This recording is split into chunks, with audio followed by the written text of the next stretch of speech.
Have you ever wondered why some people read one newspaper and some read another? Give me the best paper in the world.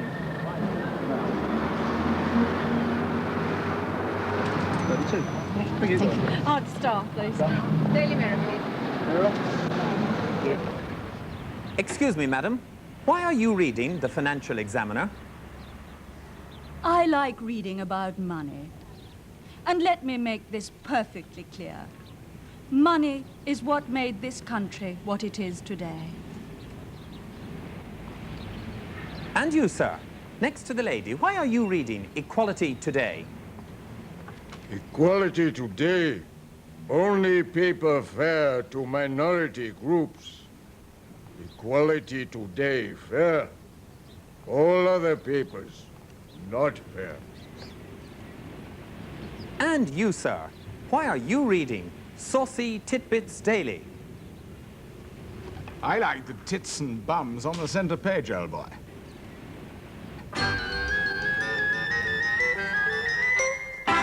Well, there you are. That gives you some idea of the attitudes and interests that people have, which makes their choice of newspaper different from other people. But remember that by the time you and I come to choose a newspaper, the real choices have been made by other people, the people in the newspaper business and industry themselves, the people whose choices go to make up the typical front pages, some of which we have here. Now let's take three of our very well-known daily newspapers, the Times, the Daily Mail and the Daily Telegraph, all for the same day, Wednesday, September the 26th. Those cruel Spanish police, the Daily Mail. Chancellor predicts lower loan rates but little jobs relief, that was in the Times. And sharp rebuke for South Africa in the Daily Telegraph. So there you have, as I said, three of our main newspapers, but all of them took a different lead story. If, however, you take three other newspapers, more popular ones it has to be said, the Mirror, the Star and the Express, you find that all three of them had the same story. And the Express and the Mirror nearly had the same headline. In fact, they had the same sentiment in it. It was Heroin, Why All the Fuss in the Express, and Heroin and My Son in the Daily Mirror. So, who decides what's news, how, and why? Well, what we did was, we went to the Daily Mirror, and we filmed there on the day before that newspaper was printed, on Tuesday, the 25th of September. We went into the offices of Mike Malloy, the editor, and I spoke to him. But first of all, we went to see how practically the Daily Mirror for that Wednesday was put together all through Tuesday. At 2:30 in the afternoon, the night editor comes on duty. Later, he'll make the choice of the front page story for the approval of the editor, Mike Malloy. The first thing he does is to look through the mock-up of the paper, known as the dummy, to see how much room there is for actual news after the space bought by advertisers has been used. World Briefing 6, News 7. Okay. Tom, are you doing the run-through, please, boss? Paul? Sir, what you got? Right. This one so far. After that, he confers with the news editor about likely items in the news that might make headlines. Sneaking drugs into Britain in their girdles. Very good case, and I don't think we're going to have any legal problems with it at all. Are they famous? No, they're just, you know, routine model girls, but they've appeared in the odd magazine, and that sort of thing. Some of them are hostesses in clubs, but, you know, they're quite interesting ladies. You've seen the copy on Gordon Jackson's 22-year-old son. Right. It's not bad. I mean, it's a typical story of a kid today with a problem. He got hooked on drugs. The magistrate told him when he first appeared on remand, keep off it and we'll give you a light sentence. In fact, he has got a very light sentence. And he you know, said, I've beaten the habit, I'm not going to let anyone down. In addition, we've got to talk with his wife, who says she's mystified about the whole thing and can't understand what the fuss is about. What? Can't understand what the fuss is about. Yeah. She's clearly concerned. She's an actress. Yeah. No. She's sort of making light of it. Because it's only cannabis. Pardon? Yeah. I thought it was because it was just small-scale stuff, but... No, it's not cannabis, it's heroin. And well, then that's serious, yeah. Then that might make a front, mightn't it? Yeah. Now, will probably be very funny. First ever strike in Disneyland and Disney World. Right. So at the end of the day, we've got these people who work for Disney World, want more money. At the end of the day, we've got Pluto and Mickey Mouse on the picket lines. Back with her old flame that she had a row with. After the news selection, there are photographs to select. They are back together again. Is that the best we can do for quality? Yes. Well, that's Jackson and his wife, the one that's been spelt. I mean, that's not today's picture, of course. Have we got the boy? There's the boy today outside court. Ron, have you got some glamour, please, mate? What do you think of this? Sweater Fox. Brand new set of pictures. And exclusively her in Belfast with the troops.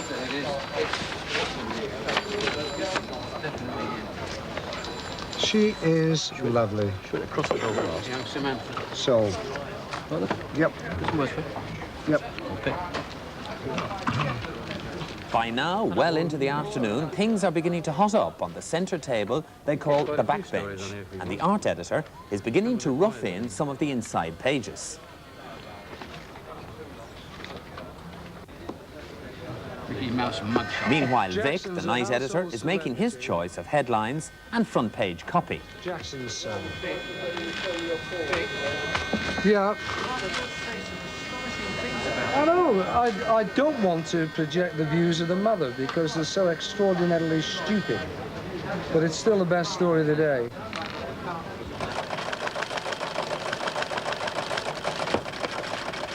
So, the best story of the day has finally been chosen for the front page. Daddy, how are you doing? I wouldn't awful love it if we could have this written up on the lines of the mother's extraordinary remarks after this silly young man has been given a conditional discharge today. Well, we're getting themed to Reno's story on that, and we're also getting reaction from various drug organisations saying, you know, that heroin is one of the great scandals of our time. Yeah. I mean, one understands why, but she's defending him to excess, saying that he's only having fun. Yeah, She doesn't know what all the just a fuss is jolly all joke, about. yeah. And we don't want readers of the Mirror and young readers of the Mirror to get the idea that we go along with the views of this silly bitch. Okay, yep. Have we got, Ron, picture of them side by side? It's a bit uneconomic for the shape. Okay. Is that all right then? Professional's mother defends drugs charge son. What a fuss. And we'll just let the story tell itself, yeah? Mum and Dad. And the silly lad. Yeah.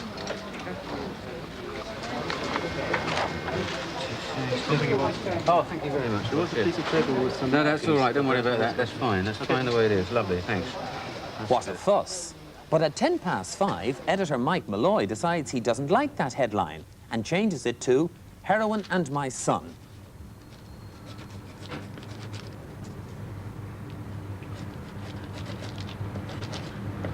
That's a lowercase.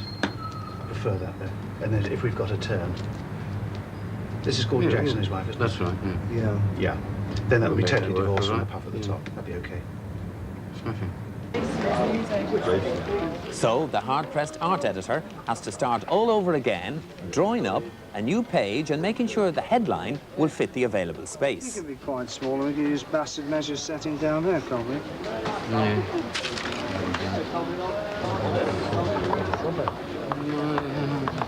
Have to be under. 7.5. That fits.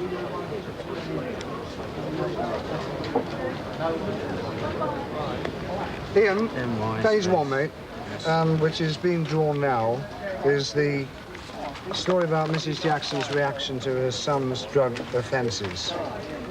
I want to make that the emphasis of the story, but we don't want to embarrass and humiliate her, so make sure that it's legal. We just happen to think her views are potty, if you'll pardon the pun. But there's the main copy. I think that falls into shape quite sensibly. but also tying in a letter from Marge, an open letter, as it were, to Mrs. Jackson, on page 2, saying that she's a silly bitch. Words to that effect.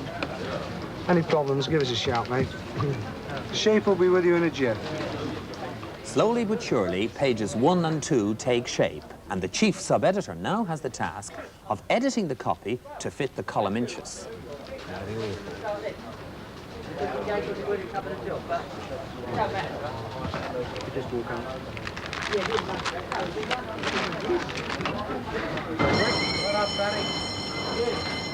By 11:20 at night, all the copy, the headlines and the photographs have been transferred to metal plates for printing.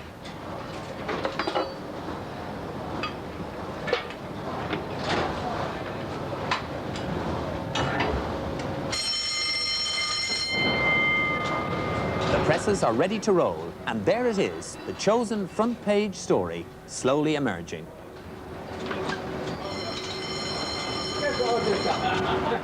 Well, that's how the Mirror was made for Wednesday, the 26th of September.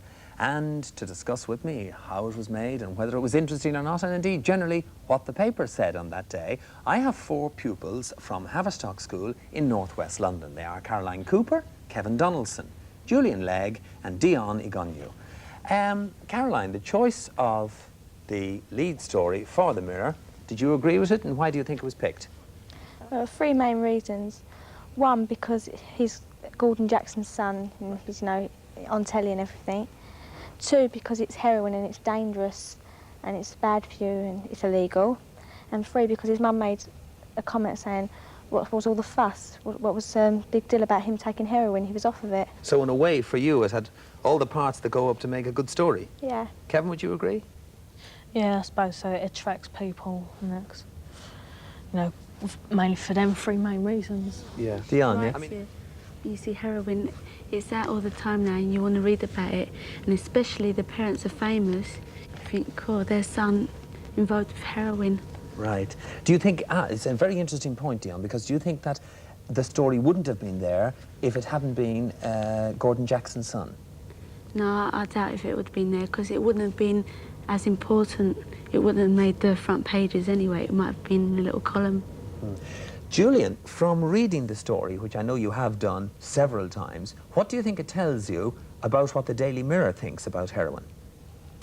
Well, by the way they write it and the way they splashed it on the main page, yeah. Disagreed with what his mother said.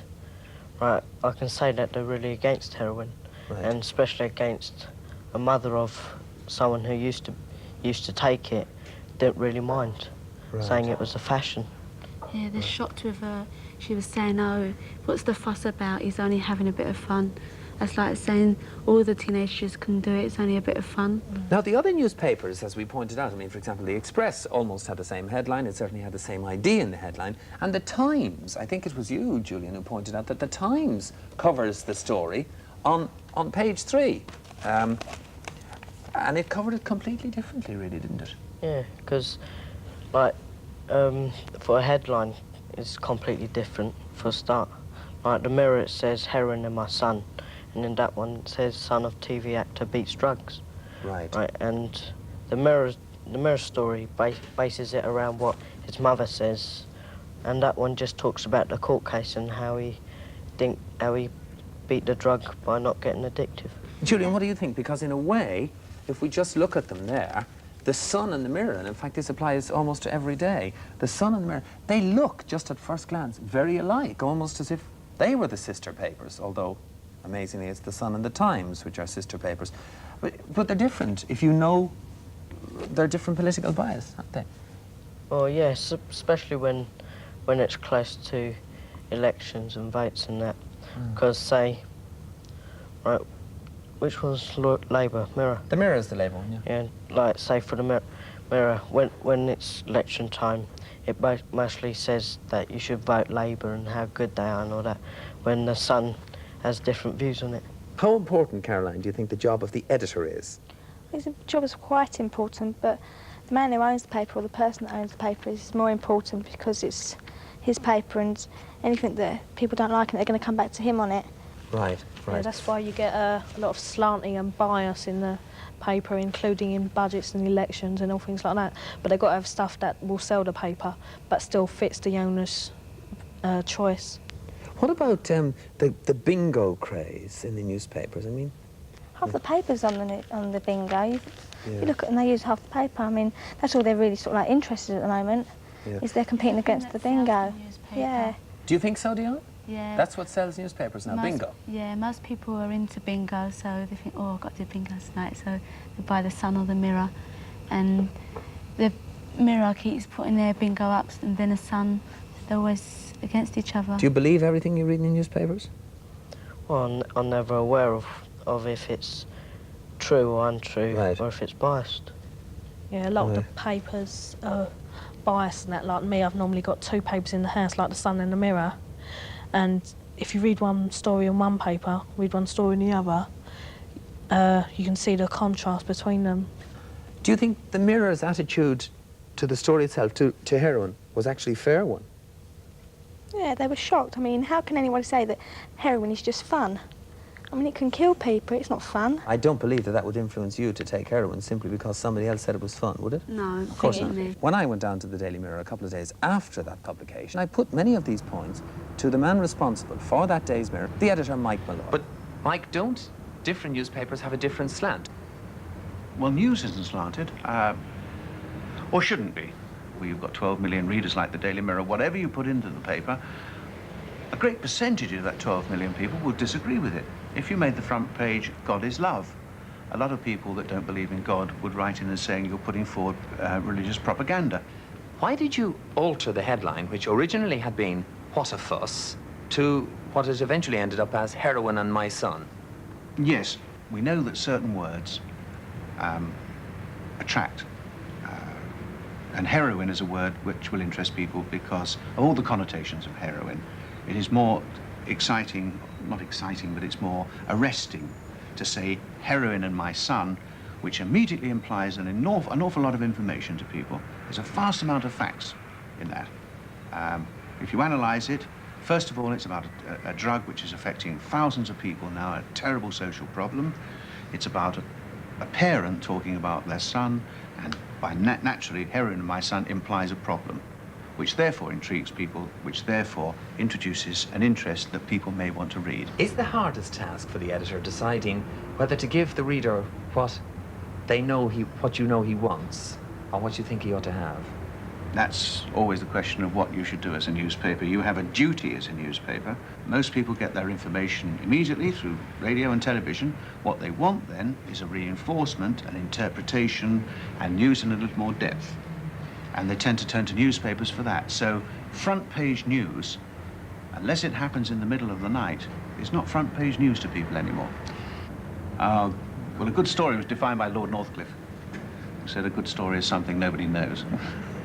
Well, that's what Mike Malloy, editor of the Daily Mirror, had to say. Caroline, what did you think of his answers to our questions? Well, I think he went round most of your questions, didn't answer them fully or anything. He slanted round the question to suit himself, like what he wanted to say. He put in, otherwise he just tried to get random without giving a full answer. Right. He didn't want to put his paper down. He wanted it to sound good and... I suppose that's reasonable enough, Dion, though, isn't it? OK. Right, well, my very great thanks to Caroline, Kevin, Julian, and, of course, to Dion. And by the time you see this programme, of course, the newspaper that we have discovered and discussed in depth will be a very old one indeed. But don't forget that tomorrow there'll be more newspapers on the stands. And when you read them, when you buy them, just remember that there are 2 sides to every story. Bye-bye. Well...